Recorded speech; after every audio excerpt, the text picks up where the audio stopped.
صلوات محمد وآل محمد صلی اللہ محمد وآل محمد۔ حضرت امام مظلوم کربلا کیا ہو گیا؟ خدا عالم آپ کی عزاداری آپ کی اس عبادت کو قبول فرمائے اور خود امام زمانہ عجل اللہ فرجہ شریف آپ کے پرسے اور تعزیت و تسلیت کو قبول فرمائے۔ رسول نے فرمایا ہے میرا حسین چراغ ہدایت ہے اور کشتی نجات ہے۔ حسین کا کارواں 28 رجب کو جو چلا تھا، جو تحریک حسین نے 28 رجب کو شروع کی تھی، وہ تحریک تا قیامت زندہ رہے گی اور انسان کو بیدار تو ہو لینے دو، ہر قوم پکارے گی ہمارے ہیں حسین۔ آج کا یہ جلوس کہ جو اب اختتام پذیر ہوا ہے، کسی شعر کی تاثیر اور اسی شعر کی تفسیر کر رہا تھا، ابھی آپ ہماری نگاہوں کے سامنے دیکھ رہے ہیں کہ ہمارے برادران وطن بھی اس جلوس میں موجود ہیں، پنڈت جی بھی یہاں جلوس میں تشریف رکھتے ہیں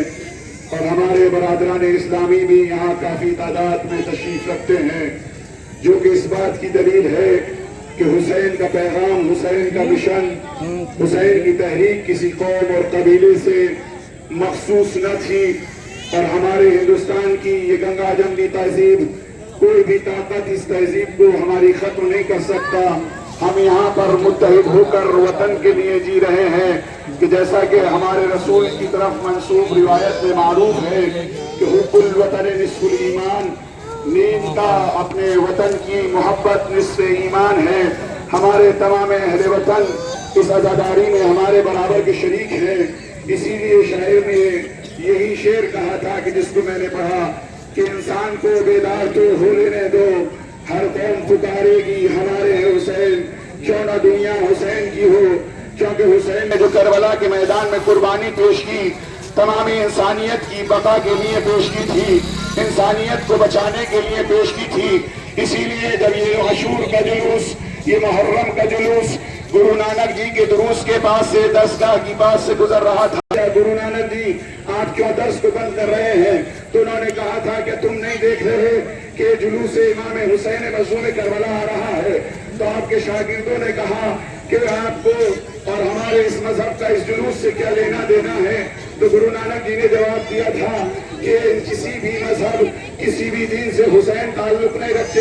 کیونکہ حسین نے جو کربلا کے میدان میں قربانی دی تھی، ایک ضمیر انسانی کو جلانے کے لیے قربانی دی تھی، ظلم کے خلاف اپنی آواز بلند کی تھی، اور ہر مذہب میں، ہر دین میں ظلم خلاف ہے، اور کربلا میں جیسے جیسے ظلم اٹھائے گئے، تاریخ کسی بھی تاریخ میں نہیں ملتا، کیونکہ صرف صبح عاشور سے لے کر عصر عاشور تک جس گھر کے 72 جنازے، 72 لال شہید کر دیے گئے ہوں، ایک ضعیف امام کبھی علی اکبر کا جنازہ اٹھاتا ہے تو کبھی قاسم کے لاش کو اٹھاتا ہے، کبھی اونو محمد کی لاش کو لاتا ہے، تو کبھی ششماہ علی اصغر کو بارگاہ اہلیت میں پیش کر کے اپنی مظلومیت کا اعلان کرتا ہے۔ ہم آج اسی امام مظلوم کے روز سوم میں یہاں حاضر ہوئے ہیں، وہ امام مظلوم کہ جس کو بڑی تمنا تھی کہ اس کو دفن کر دیا جائے، اس کا جنازہ اٹھایا جائے، یہی وجہ تھی جب بیمار امام کہ سجاد کا چہرہ ایسا ہو چکا ہے، لگتا ہے کہ کفن سے انسری سے روح پرواز کر جائے گی، تو زینب نے سوال کیا تھا میرے لال یہ تمہارا کیسا چہرہ ہو رہا ہے؟ تو سجاد نے ہی جواب دیا تھا خوبی اماں، ظالموں نے اپنے کشتہ نجیس کو تو دفن کر دیا، لیکن آئے میرے بابا کا لاش، خدا آپ کو کوئی غم نہ دے سوائے غم سید الشہداء کے۔ زینب مقتل میں پہنچی، مدینے کا رخ کیا، آواز دی یا جدہ ھذا حسین البلارہ مسلوب الامامت والرضا مقطع الاعضاء وبناتک سبایا، اے میرے نانا یہ آپ کا نواسا حسین کہ جس کے گلے کا آپ بوسہ دیا کرتے تھے، جس کے لب دہان کو آپ جس کی تیرے زبان میں اپنی زبان دیا کرتے تھے، جس کے بھٹوں کو بوسہ دیا